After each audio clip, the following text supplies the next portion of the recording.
All right, let's get started.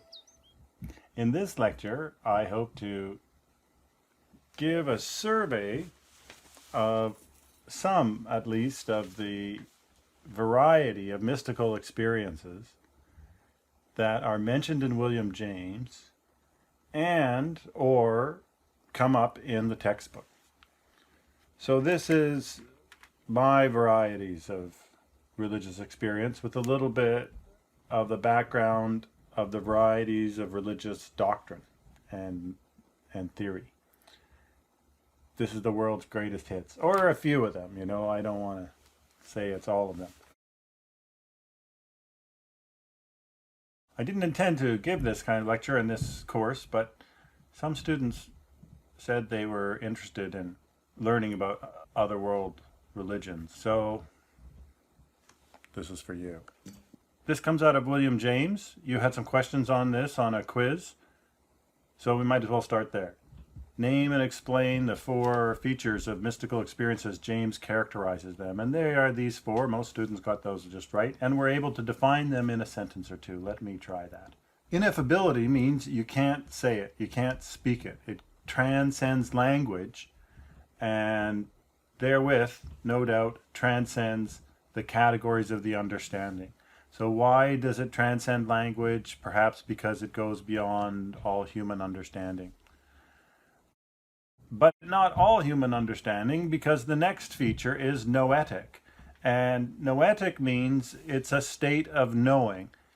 Now, it might be a false state of knowing, but it presents itself as a state of knowing. James wants to separate the question about, is it really a knowing state, from the question, is it a state that pretends to know, that seems to know, that claims to know? And the fact is, mystical experiences are reported as providing insight, giving insight.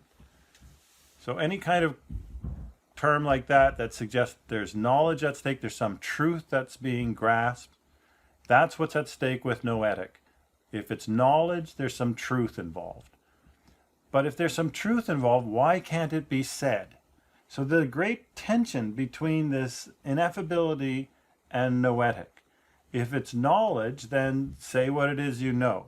If you can't say what it is you know, do you really even know it? This is one of the reasons why it's so hard to have mystical experiences on a final exam or an academic exam. State the content of mystical experiences. Say nothing at all. Correct. The key concept, or the key conception of mystical experiences in William James, is this duality of ineffability and noetic. He does speak about transience and passivity, but if you look at how he introduces those, he says, the first 2 would be just fine, he said, and that's almost enough. But these next 2 are often present, and so we'll talk about those as well. So he brings those up, but he almost outright says that they're not essential. And indeed, the first 2 are not essential in the sense that James is trying to develop an account of the essence of mystical experience. Far from it. He's bringing these 2 together because they pose an interesting problem. How can it be both? And yet, many mystical experiences throughout the world, or so-called mystical experiences throughout the world, report exactly this combination. So he's very interested in that. And it's because he's interested in that he's defined mystical experience as this combination. He justifies that by giving all these examples and saying, see, it's not an empty definition. I've captured a wide variety of religious experiences from all over the world that have these 2 qualities, and I call them ineffable and noetic. But what he's really interested in is that combination. So the fact that it's called mystical experience is almost a rhetorical fact. He's not trying to say there is a unique special category of one kind of thing out there, mystical experience, and it always has these 4 properties, and anytime these 4 properties are there, it's a mystical experience. Had he been saying that, then he certainly would be an essentialist about mystical experience. and believe in a common core, as the textbook talks about. But he's staying very far away from that kind of talk.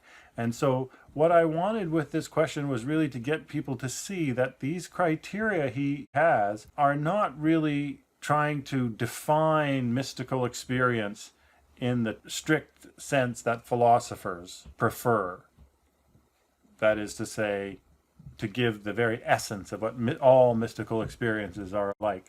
Instead, he's just trying to point to the actual phenomena of religious experience generally and single out a special set of those, special because it's so interesting and so central. So that's very different than an essentialist claim.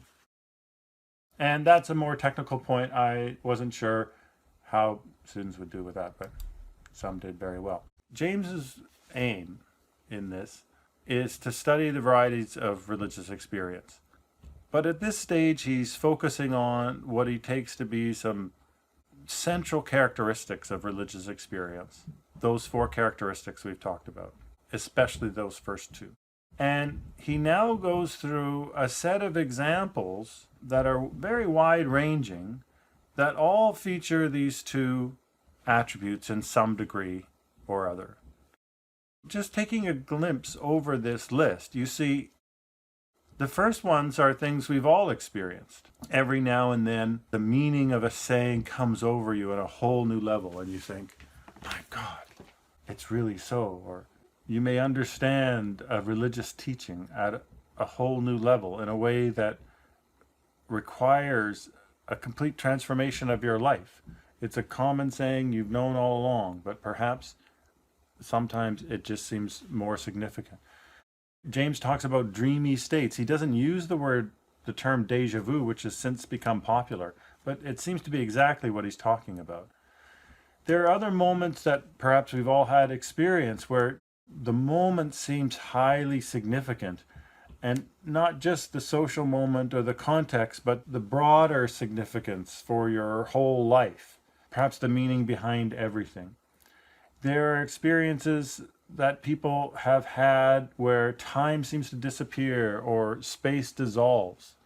Sometimes these come about through intoxicants, and James gives several examples of the use of intoxicants, but rather a literary use, the use of intoxicants and then people writing whole books about their experiences.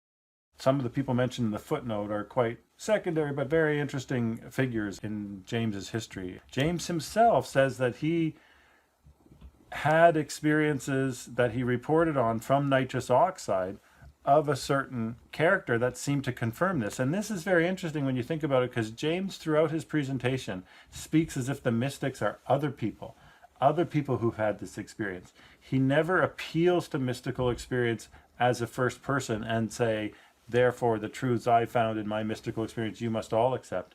In fact, the end of this chapter, he says, that's not allowed. You can't say that.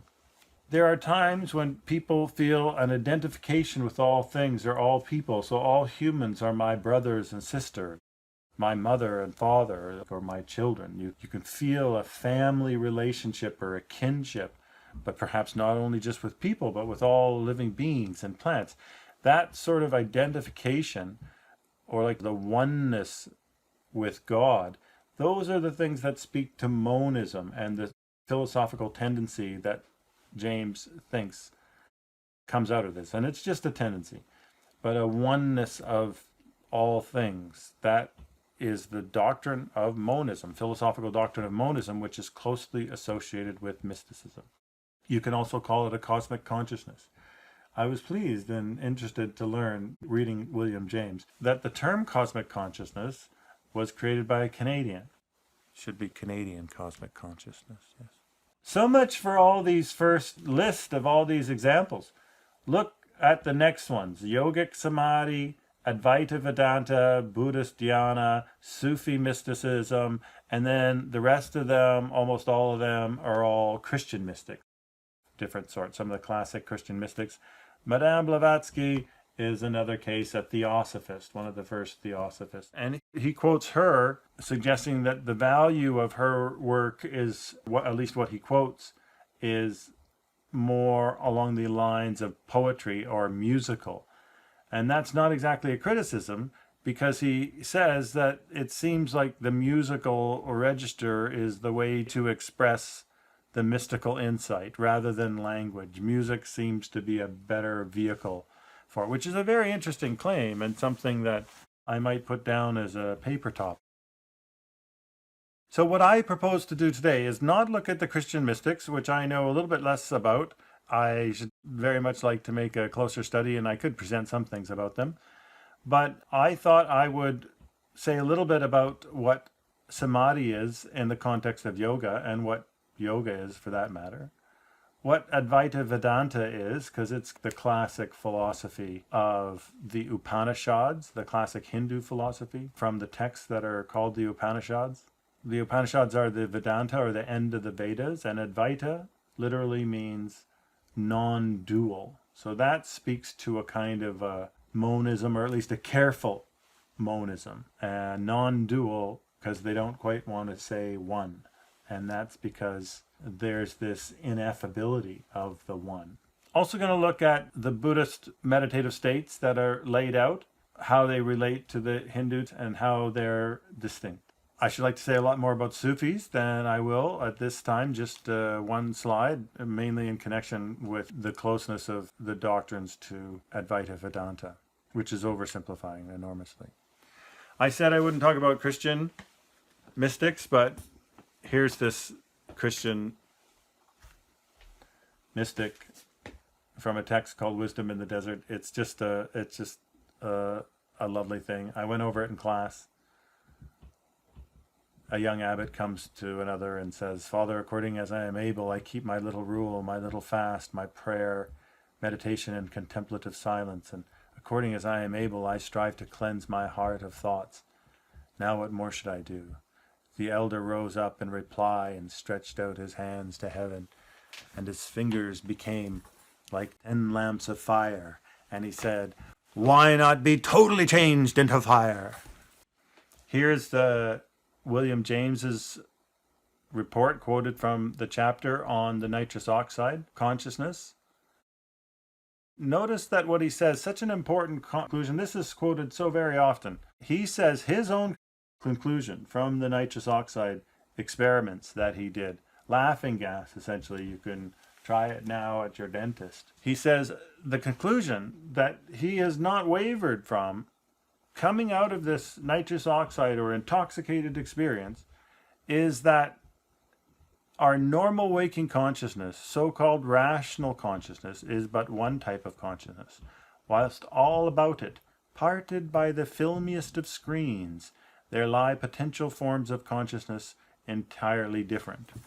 We may go through life without suspecting their existence, but apply the requisite stimulus, and at a touch they are all there, in their completeness, definite types of mentality, which probably somewhere have their field of application and adaptation. No account of the universe in its totality can be final, which leaves these other forms of consciousness quite disregarded. That's his statement of it, and it really breaks down the idea of what is sometimes called the ego, which is everyday consciousness, rational consciousness, waking consciousness, your waking self. Breaking this down and saying this actually sits in a wider field with other forms of consciousness that are also possible, potential, and can be brought about in very definite ways, and therefore can be explored experimentally and so on. Now you can ask yourself whether this is true or not, and what experiments we can put forward to prove what he's saying here, but it's certainly a fascinating idea. Elsewhere, James repeats much the same thing. Here he is discussing with an idealist American philosopher, colleague of his at Harvard University, but James says, "Everyone knows that on a given day there are energies slumbering in him, which the incitements of the day do not call forth. Compared with what we ought to be, we are only half awake. The human individual usually lives far within his limits. Compared to what we ought to be, we are only half awake."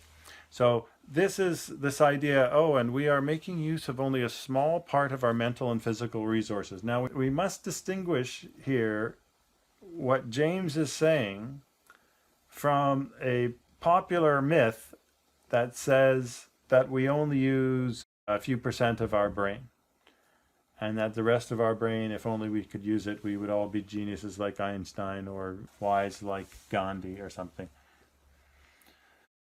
It's false about the brain.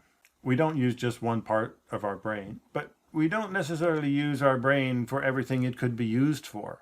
So in that sense, our mental resources and our physical resources, our brain, may be indeed an underutilized tool in the sense that we have to learn, because learning transforms what the brain is, and certainly learning meditation or these other spiritual techniques is developing resources. Whether it's tapping into the resources that already exist or developing them anew is anyone's guess.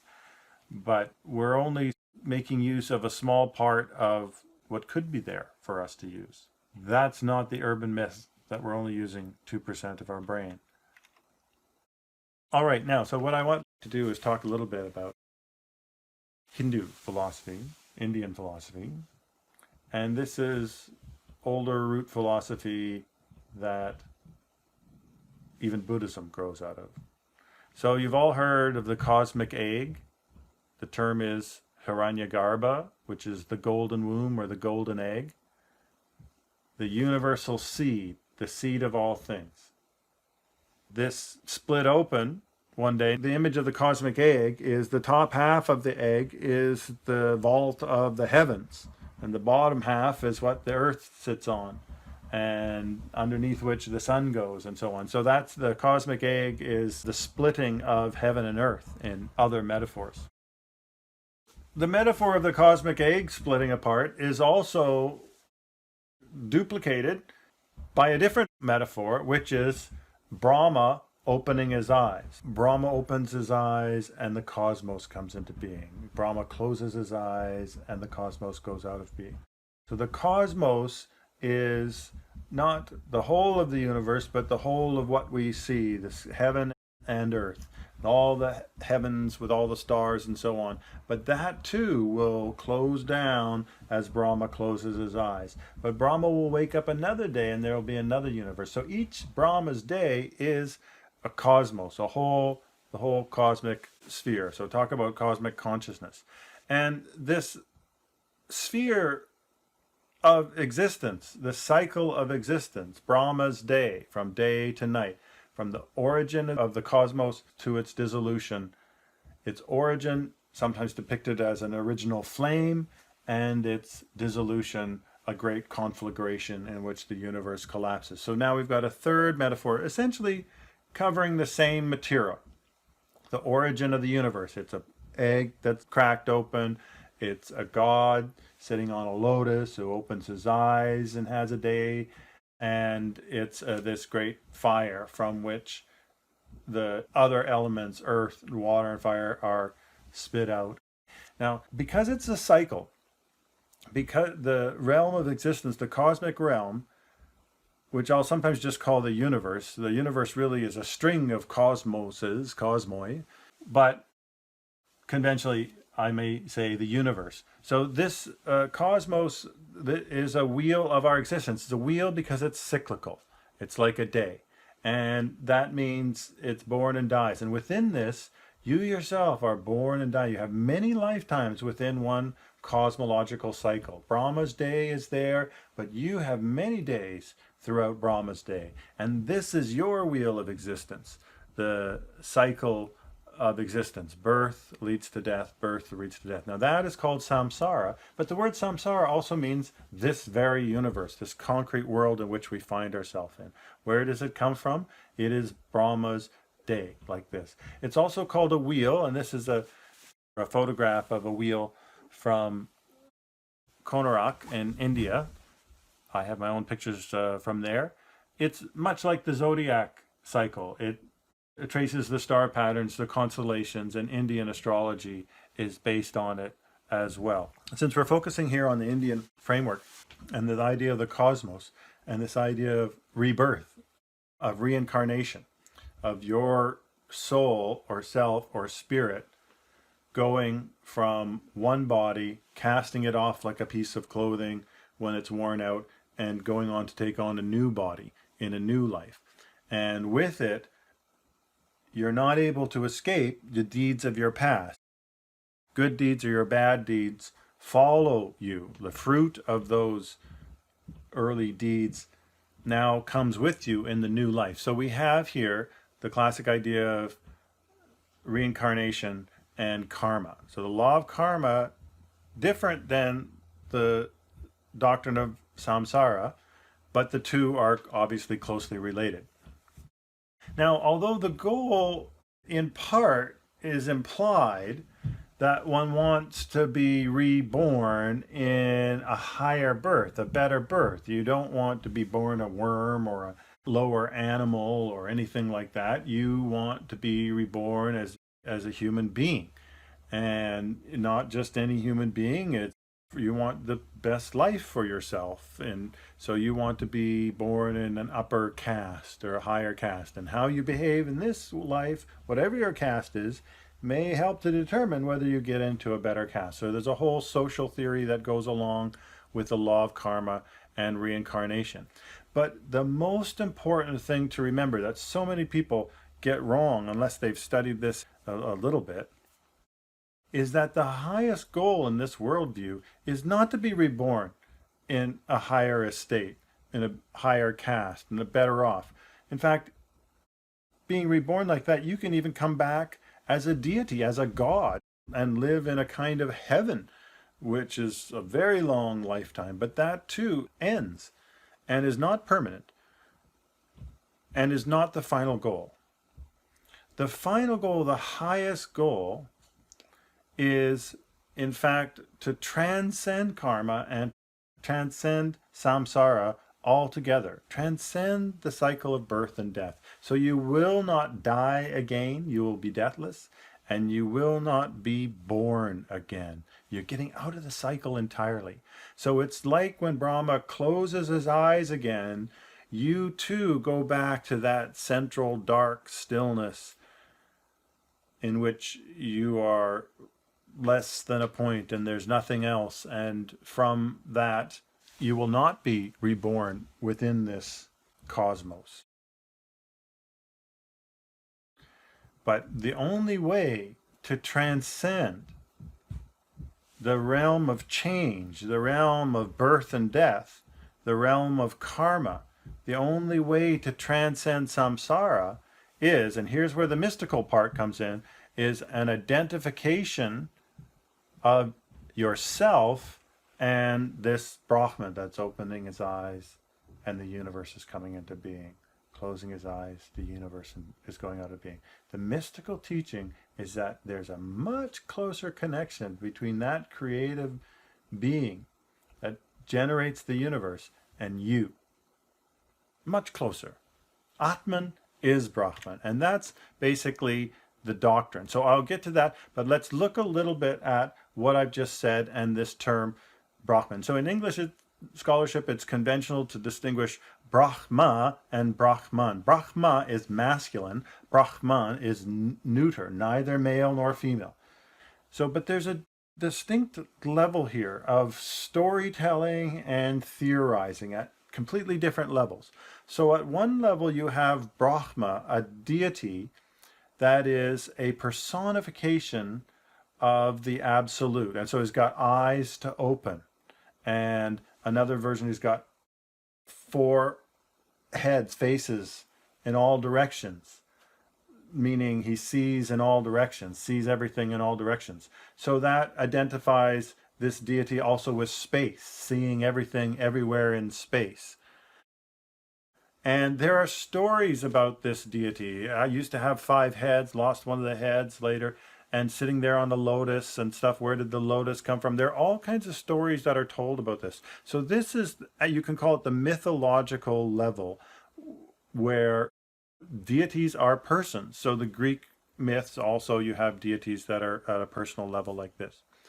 But the teaching that I've been talking about, behind the stories and underneath the stories, there's a theory and a philosophy. And this philosophy does not talk about deities. What is a deity? A deity is a personification. What is a personification? Well, the Greek word persona means mask. So it's a mask. It's like those theater masks, dramatic masks they have, the happy face, the smile face, that represent the theater in Greek culture. I should have a picture of it here. But those masks were originally used in the earliest Greek theater to represent that when someone stood on stage, they were representing someone else, a character. So, and you see dramatis personae at the start of plays. These are the list of all the characters in the play. So the idea is that these stories we tell about the deities, doing things, interacting with human beings as if they were human beings, these are personifications. They're not to be taken literal. They're simply story. You can also try to talk about the truths that those stories represent at a straight level, a literal level, a philosophical level, and there we have no deities. But we do have a notion of God, the impersonal absolute. Impersonal, not a person, but absolute. There is nothing that it depends on. It depends upon itself alone. And it has all these properties: transcendent, immutable, imperishable, deathless, unborn.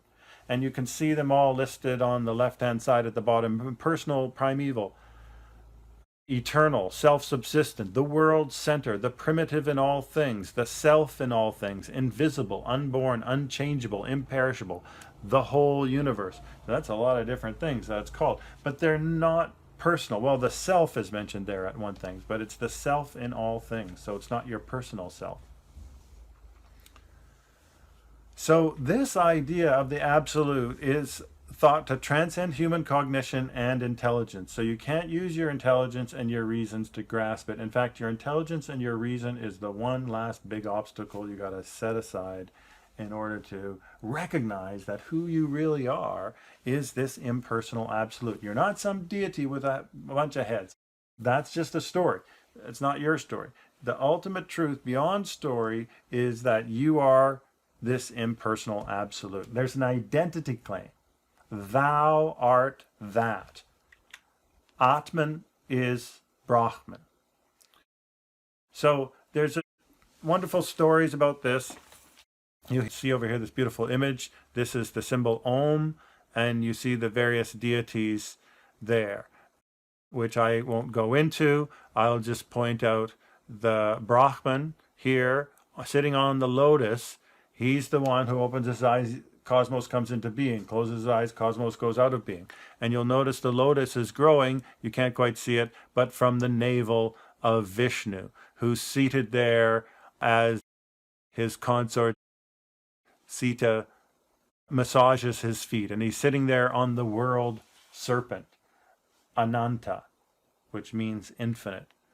So this is another layer of story in a picture that is a broader part of stories with later additions that are added to the story I told you about Brahma opens his eyes, cosmos comes into being. In the Upanishads, there's many stories of students coming to the teachers and asking, what is the truth about myself? You know, what is my ultimate self? Who am I really? And the best answers, it is said, are silence. And this seems to affirm the ineffability of mystical experience, exactly what James says. The best answer is silence. Silence is actually the best resource. If you want to express the mystical truth, you've made a big mistake. So silence is the best answer. But the students don't like the silence. They don't like this. It doesn't communicate anything. They don't know what to write on the exam. They can't just put silence on the exam. They get a bad grade for that. So the gurus, the teachers, they have to say something. So what do they say? They say, not this, not that. Okay? It's not what you think it is. What do you think God is? That? Yeah, not that. Okay? So what's the idea of God in this religion or that religion? Sketch it out, not those things. Okay? It's nothing that you can say. It's nothing that you can grasp. This neti neti is not this, not that, sometimes translated, it is a symbol of what is called the via negativa. The idea that the best way to understand God is a negative way. You can't say God is like this and he is like that. You have to say he is not like this, he is not like that. Anything you think about, it's not. And this is good advice sometimes, like who is a spiritual teacher for you? Sometimes you think a spiritual teacher, they have to wear a certain kind of gown or costume in a certain way, maybe have their head covered in a certain way, and a long beard is very useful for a teacher. Matted hair, perhaps, ash around, and some things they like that in India. But those symbols and signs of wisdom are not to be trusted. Those external signs are not to be trusted. Where you will find your spiritual sustenance or growth or instruction is not going to come from where you think it's going to come from. It's going to come from a different source, because it's not anything like what you think. So this is the next thing where you got to be ready to find out who you really are, because it's nothing like what you think. And then only then, when the students say, yes, but the negative answer is not so useful, I can say it's not like this and not like that. If I step back a little bit, notice how many of these attributes that I went through are negative: without beginning, without end, impersonal, and so on. But the third level of answer given to persistent students when they're not happy with silence and they're not happy with this via negativa, this negative route, which basically says, you don't know. You really don't know. The answer that's given is Atman is Brahman. So this is an inadequate answer. Theoretically, it's not a great answer. They want to put some asterisks or something besides this. So they say silence would be better. Saying not what you think is the second best. But if those two won't do and you have to say something, say your true self, your Atman, who you really are. This is that impersonal absolute. The impersonal absolute. Another answer that's given, almost to define Brahman, is Satchitananda, which means infinite being, infinite consciousness, infinite bliss. This is what it's like when you realize Atman is Brahman. You realize your being is infinite, you experience a kind of infinite consciousness, and your bliss has no end. Your joy has no end. Here then, in summary form, is the Vedanta wisdom, the message of the Upanishads.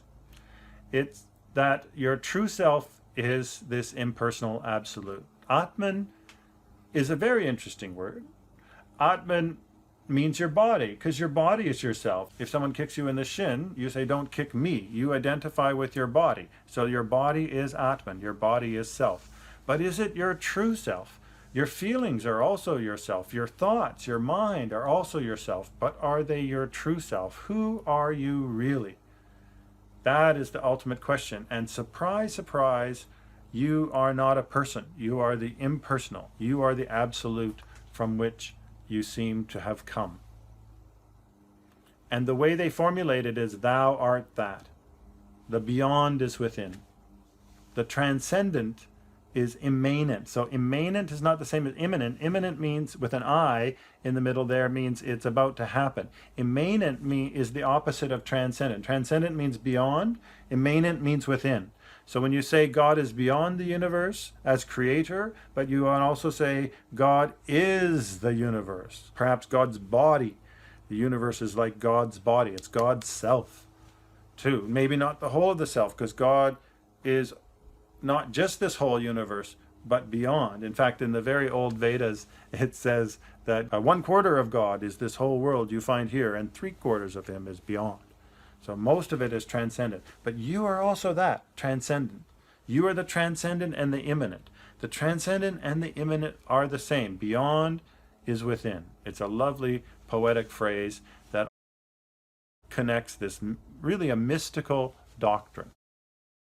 There's just some stuff there about gunas, which I won't get into. Gunas are qualities. So Brahman, as transcendent, has no qualities. That is why we have to say neti neti. That's why it's That's kind of the truer answer to describe Atman and Brahman as not having qualities, not this, not that, is a truer answer. So that's to say that that neti neti, that via negativa, is hinting at transcendence. Naming any quality, even like God's lovingness, God's power, these ideas are qualities that you can name like this, but there are some approaches to theology that say our human concepts of power and love are totally inadequate. We have to wipe them out of our minds if we really want to understand what God is. Maybe a crazy-making idea, but there it is. And this is the only living temple in Pushkar, my picture, not a very good picture. The only living temple to Brahman in India. Now, all the other temples are to forms of Vishnu, Shiva, other gods.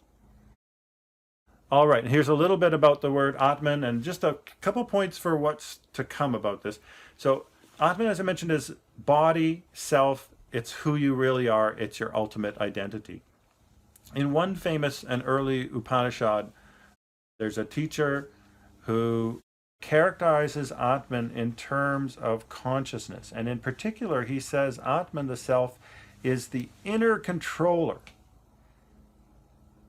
who is present within sensing and cognizing, but not just present within sensing, more than sensing, more than cognizing, more than the senses, and more than the intellect, what the intellect can give. Beyond that, in some way.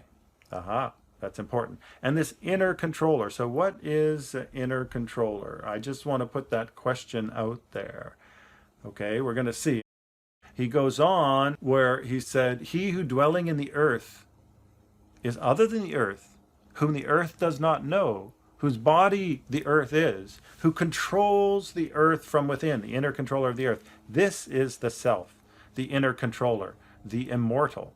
And the same thing is said not just about earth, but about the waters and so on. And this inner controller then is the self. But what is the thing that's inside of everything that controls everything and how it comes about? That's the name of God. So as the name of God, it has this name Ishvara.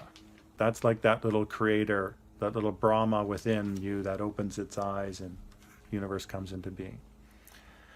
Okay, so far so good. Now, what I'd like to do to wrap up this section on Indian philosophy is to go over a wonderful Upanishad, which I will make available. It's very short. It's one page long. But just because it's short doesn't mean that it's a minor Upanishad. It's a very central Upanishad, and it actually gathers together insights in and has reference to, allusions to many other Upanishads, including some of the oldest that I just talked about. Now, I'm going to try to just say it quite simply. It's really a remarkable thing to read, but the most remarkable thing is buried right in the middle, and you don't quite see it when you read it the first time. But the way I want to understand it, and want you to try to understand it when you read it, is as a theory of consciousness, 4 states of consciousness. You can also say there are 4 conditions of the self. An interesting thing about it, it's called the Om Upanishad because these 4 states are linked up with a certain spelling of Om. And Om is not spelled O-M, but A-U-M, and there's silence at the end. And that silence at the end is a kind of mystical aspect to this. So it's a kind of a mystical secret, as it were, what's the true spelling of Om. Now the connection with Om makes this a meditative Upanishad, makes this an Upanishad that's about yoga. When you do yoga, you, for example, meditate with a mantra like Om. You go Om and concentrate on this sound, okay? That's what we're talking about. That's what we're sound. And where does this come from? This Om is the original sound. It's Brahma's word.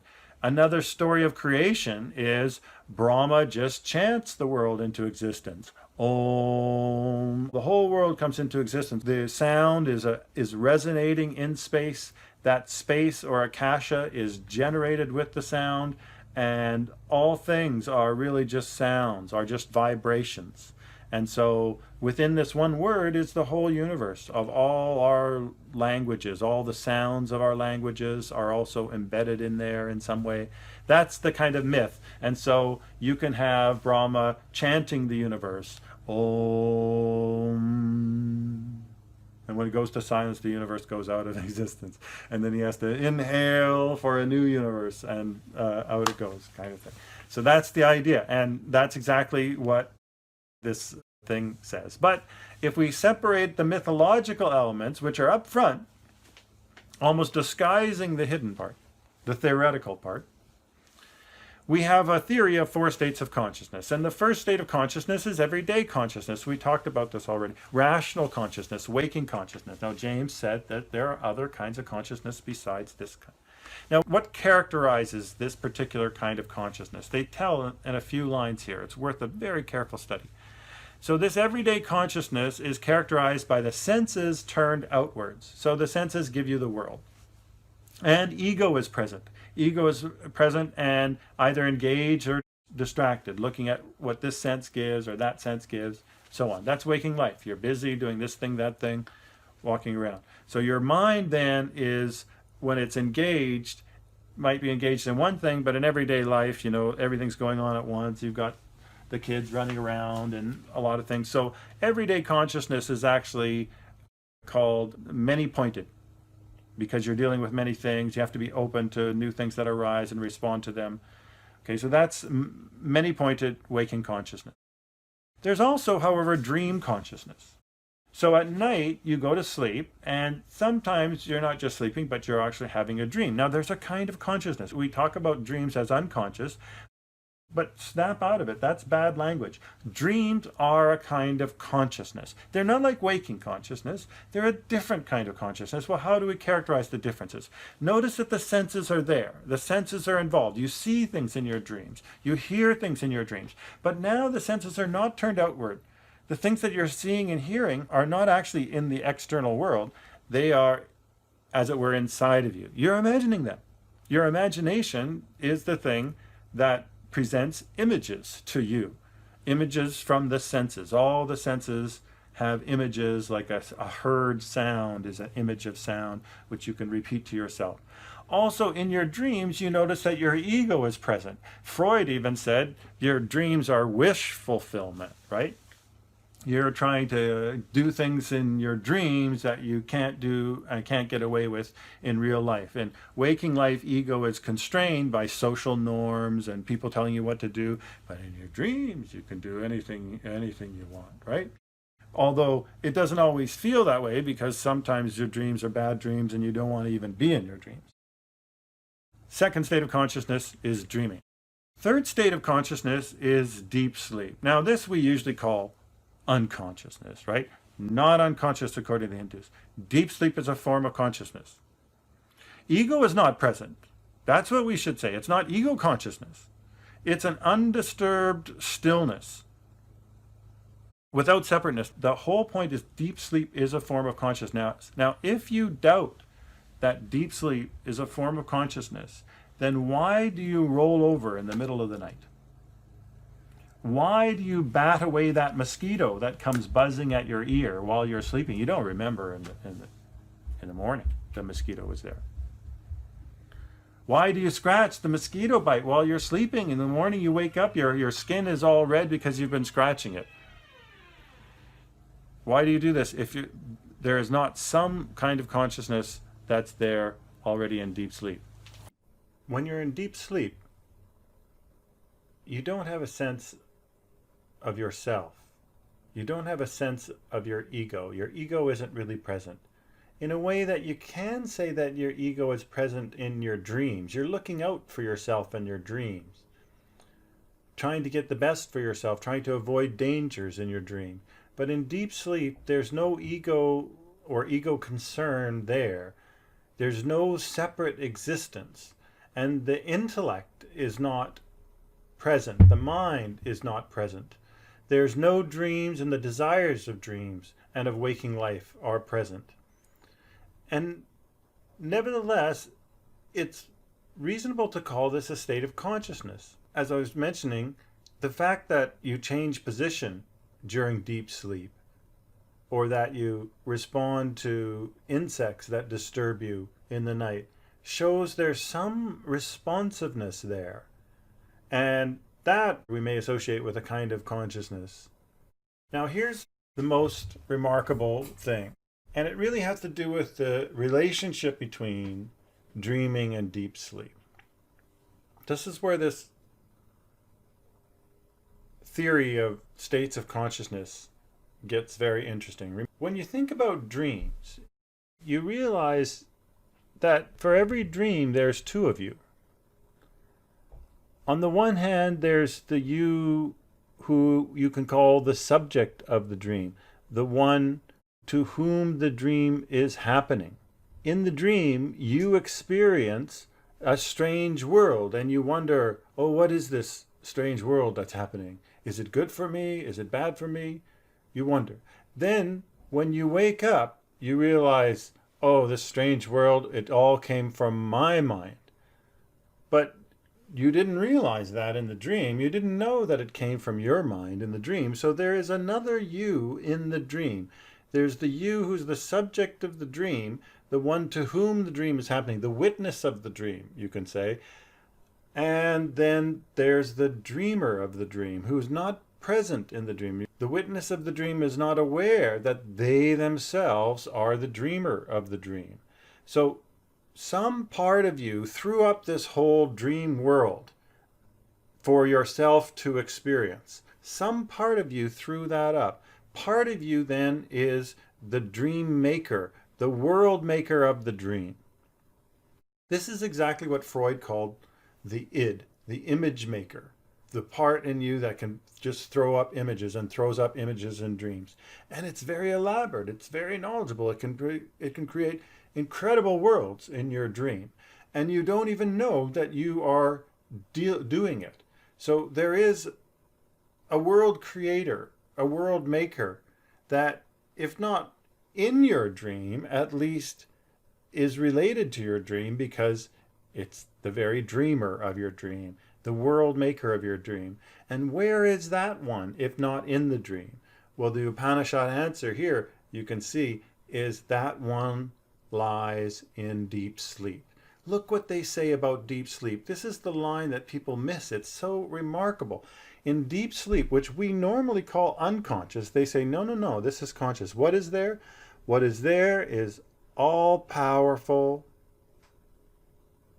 all-knowing, the ruler, the inner controller, in the hearts of all things, and it is the source and the end of all, the origin and the end of all beings. Now, what do you suppose that is? Those are all divine attributes. This is a philosophy of religion class. We could run we could run through all of those things. Those are exactly the attributes of God. So my question is simply this: what's it doing in deep sleep? How is the all-powerful, all-knowing ruler associated with a kind of consciousness when you are out of it, where your ego is out of it? A key lies in the fact that there is a certain kind of dream in which the ego present in the dream, the witness of the dream, becomes aware that they themselves are the dreamer of the dream, and this is called lucid dreaming. Everyone knows about this. This old text is saying, when you can get to a point of stillness at which you can realize that you are the dreamer of your own dreams, while you're in the very dream, you take control, like in a lucid dreaming. Now, what typically happens when we do that is we get all excited. I can do anything, I can fly, and we get so excited we wake up. There's a technology, there's a discipline that's involved in disciplining the mind, restraining the senses, restraining desires, and then being able, when you find yourself, as it were, waking up within a dream, to shift to a mode in which you take over the dream. This technology of lucid dreaming is, in my mind, definitely present in this old text, the Mandukya. But nothing glorious is made out of lucid dreaming, as if this existence on an astral plane was the be all and end all. Dreams are illusions. They say it very clearly. But the remarkable thing is that so is waking life. The fourth state of consciousness, they call it just the fourth, and it's Atman. It's who you really are. They say it is silence, and it is beyond even that identification of yourself as the dreamer of your dream. It involves the identification of yourself as the world maker of your world, not just the world maker of your dream. Atman is Brahman. This fourth one, you realize that you are the creator. You are the creator. The function of creation by which we get a cosmos, a world, happens within. And you can recognize it in much the same way that you come to recognize that you're lucid dreaming it, recognizing this is just a stage, a subtler illusion than waking life, but still an illusion, maybe more dangerous for the being subtle.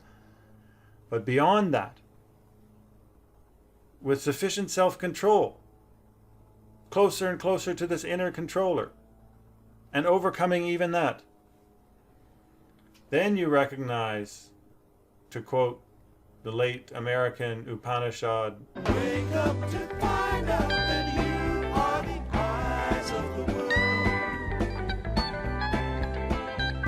And the heart has it." Wake up to discover that you are the eyes of the world. Now, partly what's going on is the whole function of creator is being diminished here. Not just at the level of dream, but the creator function is diminished at the cosmic level because there's a consciousness beyond even that. And if I can now just go back very quickly to this image, where you see in the center here Brahman, the creator God, on a lotus, but the lotus is growing from the navel of Vishnu, as Vishnu sits on the world serpent. Ananta, which means infinite serpent, but this, he's having some kind of bliss, which is Ananda, in this transcendental relationship that he has with his consort. So these are transcendent principles, represent transcendent principles. Vishnu and Sita here, this dual deity, represent two transcendent principles, transcendent from the realm generated by Brahman, which is the cosmos, the whole world, including the social order. So the creator God has a diminished role. There's something that's transcendent, but this too, in this storytelling, is personified. But the real meaning is beyond the personal. In sum, let me then say that what this Mandukya Upanishad is saying in terms of the technology of yoga, what it's saying, what it's doing, is it is inviting you to a kind of lucid waking, to a more open kind of consciousness, where you recognize your unity with the world, your identity with the world, but with something that indeed transcends the world. That's all in this little Om Upanishad that can't even spell Om as O-M. Sufi mystics, we shall unfortunately have to pass over in short order. I thought only to mention Kabir, who is a child of Allah and Ram. So Rama is a great god, essentially a form of Vishnu. So being a child of both Allah and Vishnu, you see, this is a universalist religion. It's not this religion, it's not that religion. There's a universal idea that's essential and common to all religions. This is part of the mystical idea of the Sufis, at least some of them, to speak of a universal mysticism that transcends any particular religion and indeed can embrace them. You can be a child of Allah and Rama at the same time. This brings up all kinds of questions about realism and non-realism. What does it mean to embrace a religion? Lovely, and it's not to discount the highly technical, strictly Islamic dimensions of Sufism, which I'm passing over here. But quoting this one, my favorite poem that I know of, Kabir, I read it before, but it's worth going over again, especially given what I've just been talking about. You see how this reflects the Upanishad philosophy, and yet this man is a Muslim. Oh, how may I express that secret word? How can I say he is not like this and he is like that? If I say he is within me, the universe is ashamed. If I say he is without me, it is falsehood. He makes the inner and the outer worlds to be indivisibly one. The conscious and the unconscious, both are his footstools. He is neither manifest nor hidden. He is neither revealed nor unrevealed. There are no words to tell that which he is. So you see what a wonderful synthesis this is in many ways. A secret word, a hidden word, or no word at all. Silence is the best thing. How can I say he is not like this, he is like this? Goes beyond the qualities. You can't use our qualities to describe him. If I say he's within me, the universe is ashamed. The inner and the outer worlds become indivisibly one. Subjective and objective are united in some way. It's beyond duality. It advaita. This is non-dual thinking. The conscious and the unconscious both are his footstools. So he is neither manifest nor hidden. So revealed or unrevealed, hidden or manifest, neither of these. So you get a few things here. One, again, a denial of opposites.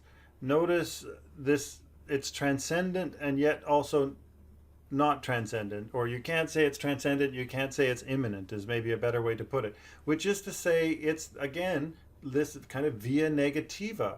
No words can express it. No thoughts can get it across. So this is what transcendence really comes down to. It's the silence of the mystic. Because you cannot speak of the transcendent in this idea except to sing like this. All right. Wake up to find out.